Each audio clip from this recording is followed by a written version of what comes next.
Who is Israel today? So the question that Dr. Howard had posed on this fact was, do you believe that the Bible is prophetic in nature? Are there still prophetic events to still play itself out concerning the original Jews or Yehudi of the scriptures? Well, let's see. According to Jeremiah 17:4, the children of Israel will be discontinued from their heritage, which basically is their language, their culture, and their possessions, which would leave room for the question, and also their land, which would leave room for the question, since the children of Israel were discontinued from their heritage, how would they even know who they are? And how do we know that they exist? According to the Hebrew scriptures, the children of Israel are cursed by the sins of their fathers and scattered among all nations until the fullness of the Gentiles comes. Deuteronomy 28:46 states, and the curses shall be upon thee for a sign and a wonder upon thy seed forever. This shows us that these perpetual catastrophic events written in the scriptures would identify who the children of Israel are, because there would be no other way to identify them. Those who claim to be Jews, Ashkenazi, fail in every way to fit the criteria, but who does? The so-called Negro, who is a descendant of the slave trade, fit the criteria more than any other people. So this all was written by Dr. Howard, but I just wanted to put it up here so you guys could see. So basically, we would be known, or the Israel would be known by the curses. And some curses, I believe, actually came into place as a result of other things. So for some of it, it was a gradual thing, and I'll go into it and explain. Is telling basically about, could a book be written thousands of years ago that talks about the foretelling of past, present, and future events of the Negro race? Basically, why we are dealing with what we're dealing with when it comes to gun violence, when it comes to why we're the least respected, when it comes to even down to Black women, and why our hair was so short, and also why economically we always have an issue, why we're the ones always trying to fight for our rights, and it seems like nobody's paying attention. Salvation is for every nation. However, when you read about specific prophetic events concerning Israel, the tribe of Judah, in your Bible, you're reading about most of the modern day Black men, women, and children you see in America and others across the globe. So first and foremost, one of the curses, and it's according to Ezekiel 16:24, that thou hast also built unto thee an eminent place and has made thee a high place in every street. And then it goes on until verse 26. But basically, you will see in a Black community churches on every corner. And instead of giving us counsel, they gave us religion. So a lot of us, because, you know, we're dealing with these curses and nobody's telling us who we are, we're being deceived. So we're constantly going, trying to find a remedy or a solution, but not really given full understanding of why we're even in the situation we're in. So there's churches on every corner, but then you'll find that although there's churches on every corner in the four walls, but then the lifestyle doesn't reflect that of what's being taught on Sunday mornings. Because again, culture was taken away. And as a result of culture being taken away, it affected how we interact with our families. It affected how we conduct our finances. It affected everything about us, because again, we were given religion placed in a building rather than being taught about culture in a community. Industrial prison complex. So after slavery, they had to find a way to keep us enslaved, both physically and mentally. And that's why the 13th Amendment, this was a way to enslave us by finding different ways and, you know, different things to get us back into being slave. Because once you come out as an offender, and I work in the prison industry, and of course it's majority Black people that's in prison. And when you come out of the prison system, you have a harder time voting. You're literally treated like a slave. You're literally treated like a second-class citizen. You have a harder time finding a job.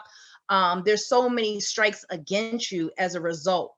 And so it's almost like and it's not almost like, it is the result of the system purposely setting up situations to cause us to have to go to prison, and then knowing that by coming out we would have more hardships. Another curse: young Black boys on every street corner, wild in nature.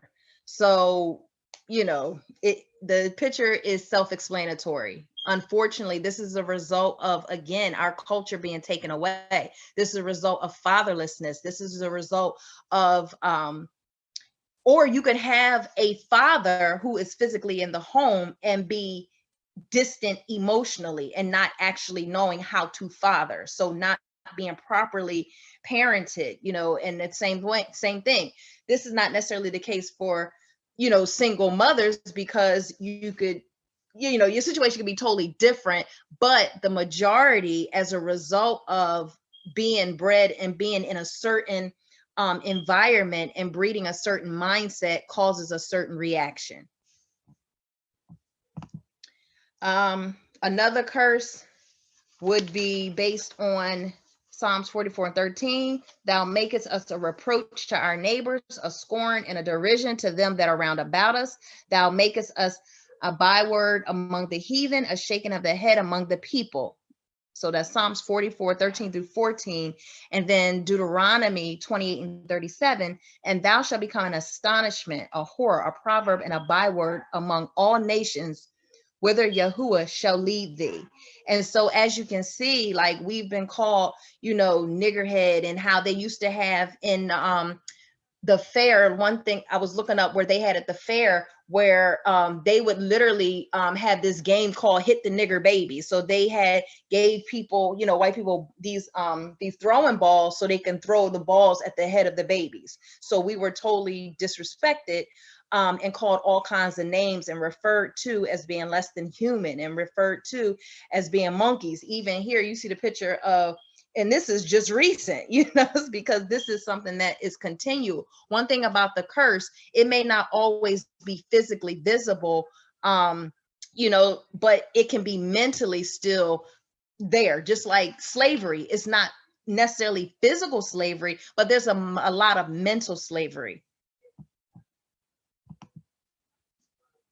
The next one of the curses goes back to Deuteronomy 28:54. So that the man that is tender among you and very delicate, his eyes shall be evil towards his brother, and toward the wife of his bosom, and toward the remnant of his children, which he shall leave. So basically, the infeminization of Black males, a lot that has to play with that, of course, is one, fatherlessness, and then two, being subject to, different types of abuse. And at the same time, also media plays a big role in that. And we'll get into that, how the ones who are over media also played a part in producing certain images in our mind for us to make us think that this is who we are.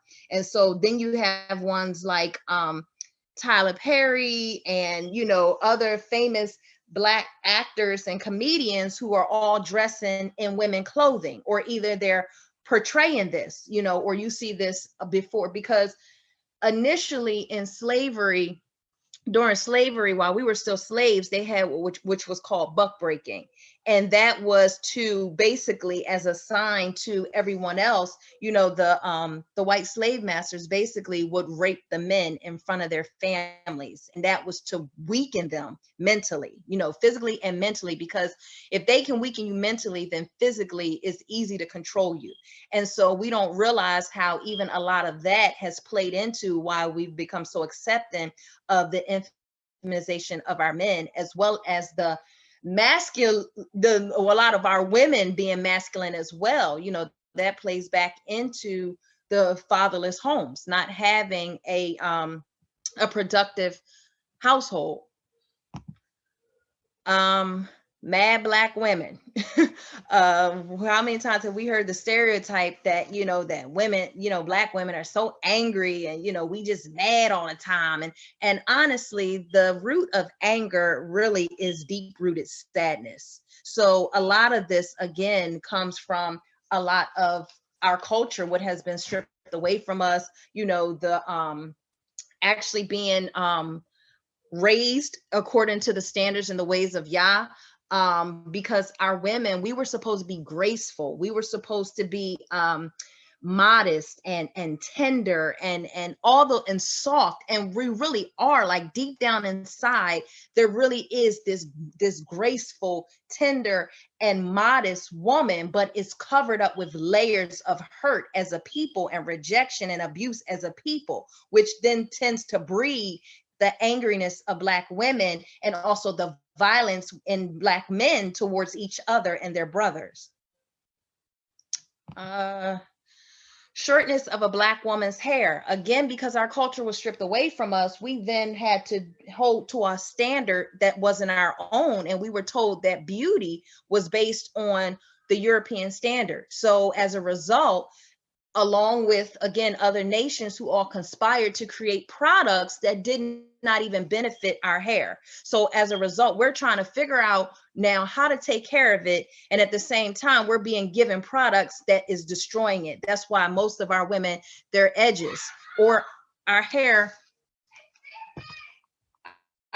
is, sorry, my daughter, our hair is, short because we weren't taught how to properly care for our hair. So then we're putting all types of chemicals in our hair. We're destroying our hair, and we're not being taught how to take care of it naturally. And personally, this is a passion of mine because I've been natural since 2008, and I've been helping other Black women grow their hair naturally, because that was always the question. Well, why is it that all the other nations can grow their hair, but we couldn't grow our hair? It's not that our hair couldn't grow. Again, part of the curses was as a result of our culture being taken away. The main curse is our culture being stripped from us. As a result of not having our culture, it affects every other curse that came upon us. So as you can see here, this one young lady, her hair was short, but then started growing it naturally. And this is the result, because then there's also a scripture.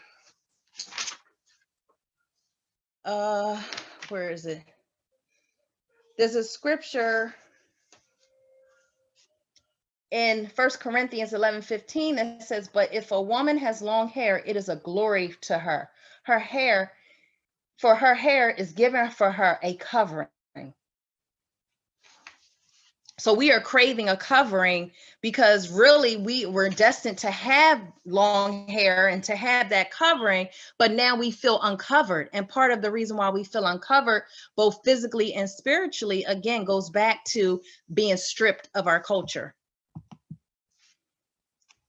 7 women to 1 man in the Black community. That's Isaiah 4:1, where it seems like there's a shortage of Black men. A lot of them are imprisoned.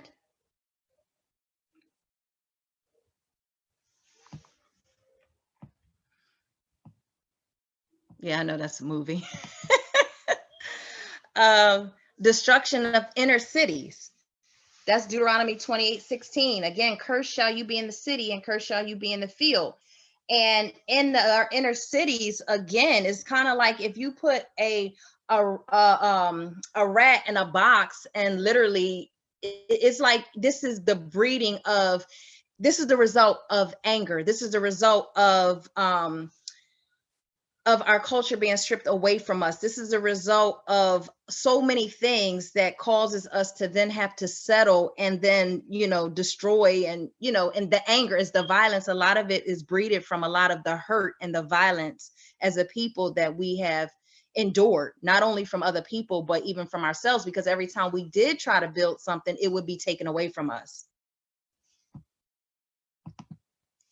Sicknesses and diseases in the Black community. This goes back to, I'm trying to find it. Okay.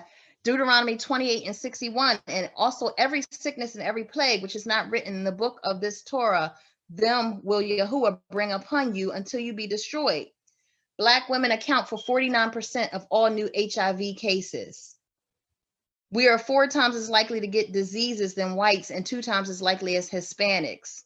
We have the highest rate of heart disease. diabetes, high blood pressure, sickle cell anemia, strokes, thyroid tumors, asthma, lupus, and other STDs. And a lot of the ones that I posted right here go back to the fact that we would be affected the most because the very things that the Father told us not to take part in or to eat were the very things given to us. When it comes to the pork and when it comes to, you know, our diets, like I always tell people, it's not that that these diseases were passed down through generations. It was the recipes passed down through generations that as a result causes the diseases. But again, even in that can be restored. That's why many of us are going back to healthier eating and clean eating and letting go of the pig and letting go of the shellfish, the two things that's so glorified in our communities. It was like if we got some lobster or some shrimp, we thought we was doing something. We felt like we was rich.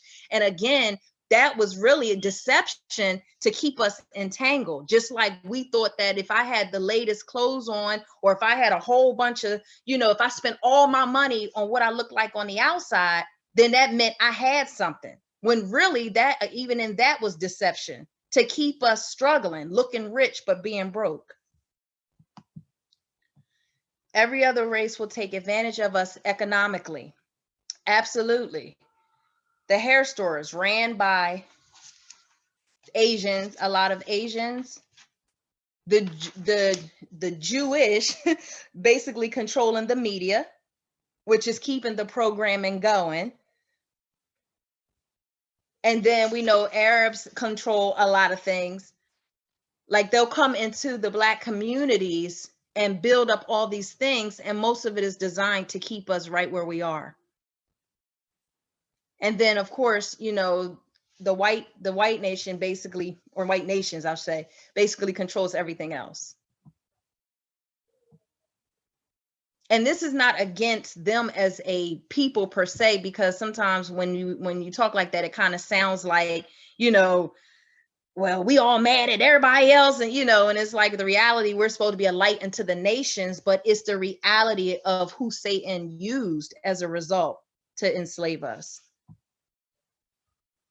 Because even we see that Satan will even use those who we even call brother or mother.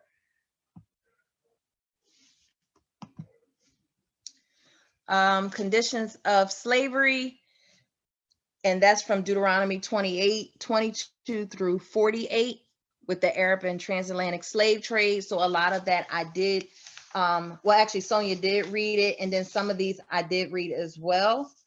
So some of them I'll just read through very quickly.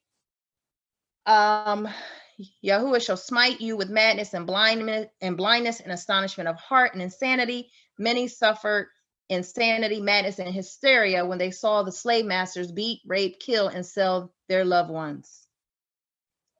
And in thy heaven that is over thy head shall be brass, and the earth that is under thee shall be iron. This refers to being trapped and transported in cages as our ancestors were, bars on the top and bars at the bottom, and even those bar things around our necks. No man shall save us out of our calamity. We've been fighting for Black Lives Matter, even though we know that even in that is a deception, and that's a whole nother conversation. But ultimately, as a people, we have been fighting for our rights since we got here. And we're still basically in the same situation. And a lot of us believe that we're in better conditions, but the reality of it is, as a people, as a whole, we're really not. We're still fighting for the same rights that we've been fighting for. So no man shall save us out of our calamity. That's why we're waiting on Yahusha, because he's the one to save us.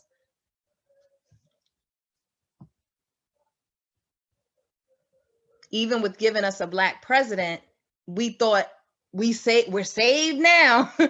We're doing something, when the reality of it is, again, that was just to put someone in front of us to make us think that they were giving us something, by the whole time it was feeding another agenda that had nothing to do with us.